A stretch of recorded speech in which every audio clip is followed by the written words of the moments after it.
고린도후서 12장 1절부터 10절까지의 말씀을 우리 찾으셨으면 교독하도록 하겠습니다.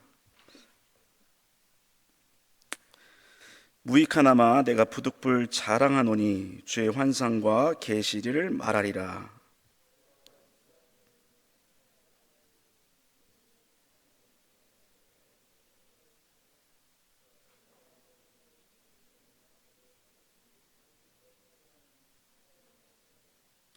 내가 이런 사람을 아노니 그가 몸 안에 있었는지 몸 밖에 있었는지 나는 모르거니와 하나님은 아시느니라.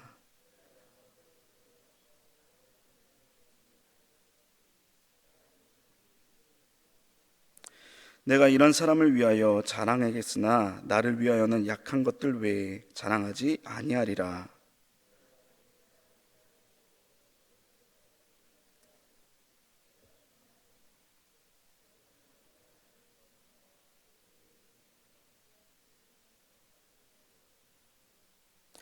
여러 계시를 받은 것이 지극히 크므로 너무 자만하지 않게 하시려고 내 육체의 가시 곧 사탄의 사자를 주셨으니 이는 나를 쳐서 너무 자만하지 않게 하려 하심이라.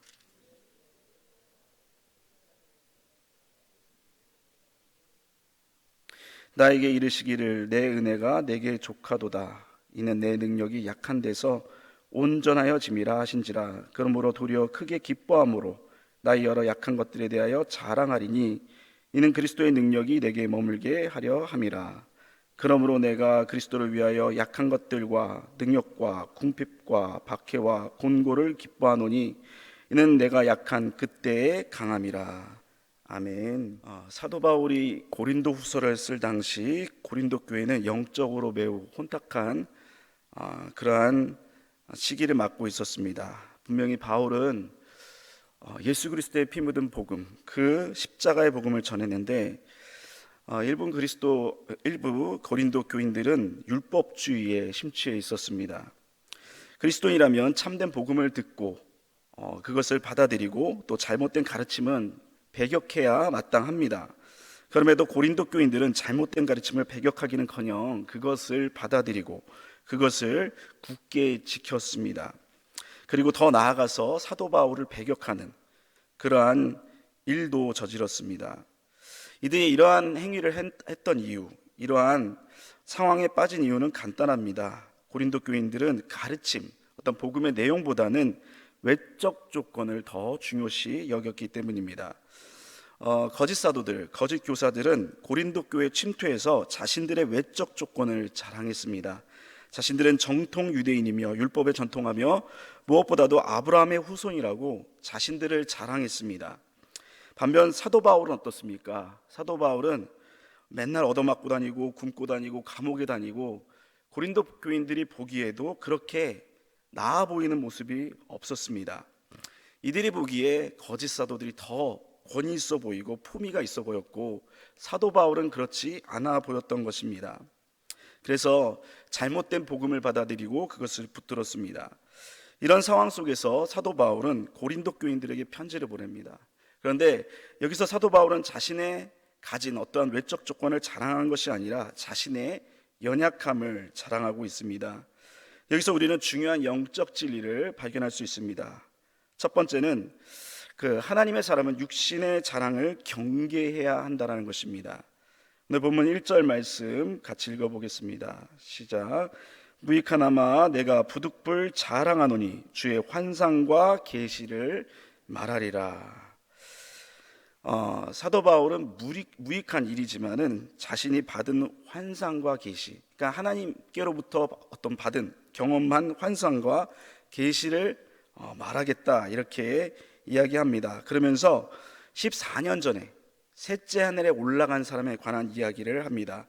그 사람이 셋째 하늘에 올라갔는데 거기서 사람의 말로 표현할 수 없는 그러한 말씀을 들었다, 이런 것들을 이야기하고 있습니다. 학자들에 따르면 여기서 사도 바울이 말한 그 사람은, 대부분의 학자들은 바로 사도 바울 자신이라고 이렇게 이야기를 합니다. 그러니까 사도 바울은 자신이 삼층천에 올라간 사건을 마치 자신이 아닌 다른 사람이 경험한 것처럼 이야기를 하고 있는 것입니다. 왜 그런 것입니까? 이러한 경험이 자기 자랑으로 드러나는 것을 경계하기 위해서입니다. 이러한 기법은 설교학에서도 종종 사용되는 것입니다. 지금 소망교회를 담임하는 김경진 그 목사님께서 예배 설교학 교수이실 때 예화 사용에 대한 것들을 가르친 적이 있는데, 설교자가 자신의 경험을 예화로 사용할 때는 되도록이면 1인칭이 아닌 3인칭으로 사용하는 것이 유익하다, 이렇게 가르친 적이 있습니다. 그 이유는 1인칭으로 드러날 때 그 메시지 내용보다는 설교자 자신이 드러나는 그러한 단점도 있기 때문이라고 이렇게 이제 이야기한 것을 들은 적이 있습니다. 물론 그 반대되게 가르치는 분도 교수님들 중에 계셨습니다. 바로 지금 총장님이신 김은용 교수님이신데, 이분은 설교에 도움이 된다면 1인칭으로 사용해도 된다, 그러면서 적극적으로 1인칭 사용을 이렇게 권장하시기도 했습니다. 두 분의 가르침 중에 다 중요한 요소는 무엇이냐? 설교에 도움이 된다면 그 예화에서 자신의 경험을 3인칭이나 1인칭으로 사용해도 된다, 이렇게 이야기하신 것인데, 사도 바울은 여기서 자신의 경험을 1인칭이 아니라 3인칭으로 사용하고 있습니다. 자신이 드러나는 것을 극도로 경계한 것입니다. 여러분, 우리도 마찬가지입니다. 복음을 전파하다 보면은 자신이 경험한 어떤 은혜, 기적, 이런 것들을 이야기하고 싶을 때가 있습니다. 내가 하나님을 만났는데 어떻게 병이 나았다, 그리고 일이 풀렸다, 이런 것을 이야기하고 싶은 마음이 있습니다. 그런데 우리가 사람이다 보니까 그러한 것을 이야기할 때 자기 자신의 의가 드러날 때가 있습니다. 내가 어떤 노력을 하고 내가 어떤 것을 막 이룬 것처럼 이야기할 때가 있다라는 것입니다. 그럴 때는 복음 전파에 도움이 되지 않는다는 것입니다. 이럴 때일수록 우리는 자신의 경험을 가리고 자신이 자랑될 부분을 가리고 자신의 연약함을 드러내야 한다는 것입니다. 그럴 때 하나님께서 우리가 갖고 있는 연약함 중에 은혜를 드러내시고 또 전한 복음 가운데 생명력을 드러내어서 그 사람을 감화하시고 그 사람을 복음으로 이끈다는 것입니다. 우리 또한 그러한 삶을 살아야 될 것입니다. 우리 가운데 자랑할 것이 있습니까? 그럴 때 그것을 가리고 오히려 연약함을 이야기하는 그러한 삶을 사는 우리 모두가 되기를 소망합니다. 두 번째, 하나님의 사람은 하나님의 은혜로 자존감을 갖고 열등감을 극복해야 한다는 것입니다. 본문 5절 말씀입니다. 내가 이런 사람을 위하여 자랑하겠으나 나를 위하여는 약한 것들 외에는 자랑하지 아니하리라. 사도 바울은 자신의 약한 것들을 자랑하겠다, 이렇게 고백합니다. 여러분, 진나라 말기에 초나라 항우라는 사람이 있었습니다. 항우와 유방, 아주 유명한 사람인데, 이 항우가 진승 5광의 난을 평정하고 중국의 패권을 잡았습니다. 그리고 진나라 수도인 함양을 이렇게 차지했습니다. 그때 이 사람이 이 함양을 버리고 동쪽에 있는 고향으로 돌아가고자 했습니다. 그때 한생이라는 사람이 항우를 찾아왔습니다. 그리고 항우를 말렸습니다.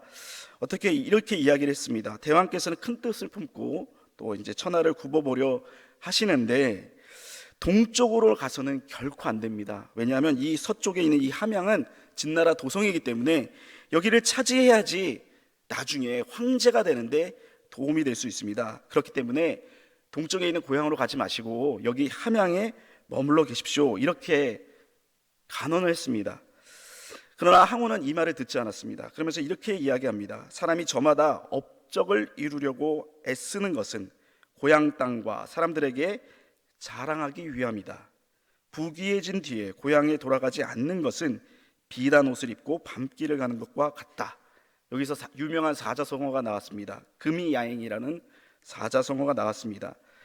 그러니까 항우는 자신이 이룬 업적을 자랑하고 싶은 마음이 있었습니다. 자신이 이렇게 패권을 잡았다, 이것을 고향 사람들에게 보여주고 싶은 마음이 생겼습니다. 그래서 이 항우는 자신에게 충원한 한생을 죽이고 동쪽 자신의 고향으로 돌아갔습니다. 황제가 되는 길을 자랑을 위해서 버린 것입니다. 이것은 비단 항우만의 일은 아닙니다. 우리들도 그렇습니다. 우리도 틈만 나면은 우리가 가진 것들, 우리가 이룬 것들, 우리가 가진 돈과 지식들을 자랑하고 싶어 합니다. 내가 이런 학벌을 가졌다, 내가 이런 지식을 가졌다, 내가 이런 차를 갖고 이런 물질을 갖고 있다는 것을 자랑하려고 합니다. 왜 그런 것입니까? 뭐 여러 가지 이유가 있겠지만 그 중에 하나가 무엇이냐? 바로 우리 자신이 가지고 있는 열등감 때문입니다. 감추고 싶은 열등감이 있기 때문에 자신의 육신을 자랑하는 것입니다. 그러나 하나님의 은혜를 받은 사람은 육신을 자랑하지 않습니다. 하나님의 사랑으로 자존감이 충만하기 때문입니다. 여러분, 사도 바울을 보시기 바랍니다. 여기서 자신의 육체를 자랑치 않고 오히려 자신의 연약함을 이야기하고 있습니다. 왜 그런 것입니까? 하나님의 사랑을 알고 예수 그리스도를 만나서 자신이 하나님의 자녀가 되었다는 그 자존감이 사도 바울의 마음에 충만했기 때문입니다. 그래서 자신의 연약함을 이야기해도 그것이 전혀 문제가 되지 않았던 것입니다. 우리도 마찬가지입니다. 우리 모두는 하나님의 은혜를 받은 사람입니다. 하나님의 사랑을 받았습니다. 또 우리도 하나님의 자녀가 되었습니다. 그렇다는 것은 우리 안에 하나님의 사랑이 충만하고 또 우리 안에 그러한 자존감으로 충만하다는 것입니다. 이런 사람에게는 열등감이 다 떠나가게 됩니다. 부족한 것이 전혀 부족한 것이 아니고 오히려 감사의 제목이 된다는 것입니다. 본문 7절 이하를 보면은 사도 바울은 자신에게 육체의 가시가 있었다고 이렇게 고백합니다. 더 나아가서는 자신들의 허물, 그런 것들을 이야기합니다. 핍박받은 이야기, 박해받은 이야기, 이 박해와 핍박이 인정받지 못했다는 그런 이야기이지 않겠습니까?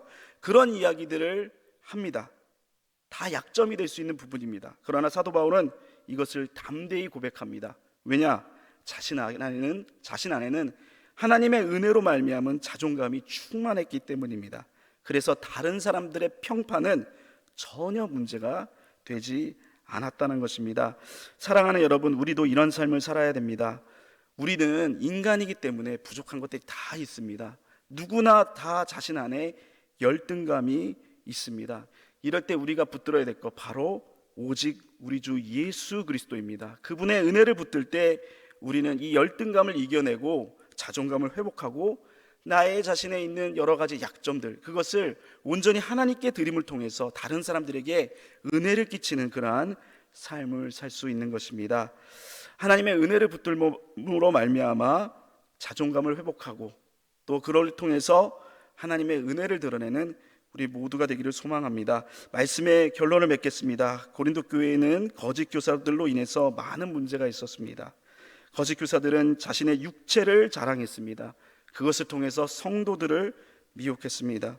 이런 상황 속에서 사도 바울은 고린도 교인들에게 자신의 연약함을 고백합니다.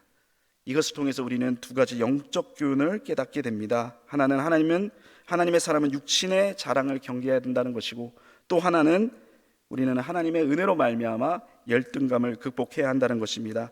이러한 영적 진리를 통해서 육신의 자랑이 아닌 우리의 연약함을 자랑하는 그러한 삶 사는 우리 모두가 되기를 주님의 이름으로 축복합니다. 기도하겠습니다. 사랑이 많으신 하나님, 귀한 날 허락하여 주시고 불러주심에 감사합니다. 아버지 하나님, 사도 바울은 고린도 교회 교인들을 향해서 자신의 연약함을 드러내고 그것을 오히려 자랑했습니다. 예수 그리스도의 은혜를 알았기에, 하나님의 자녀가 되었기에 자신의 연약함은 전혀 문제가 되지 않았던 것입니다. 하나님 아버지, 우리 가운데 있는 여러 가지 열등감들, 또 연약한 부분들, 이걸로 인해서 눌린 마음들이 다 주님의 은혜 가운데 모두가 해소될 수 있도록 도와주시고, 하나님의 사랑과 은혜로 말미암아 우리 안에 거룩한 자존감이 회복되는 역사 있도록 주께서 인도하여 주시옵소서.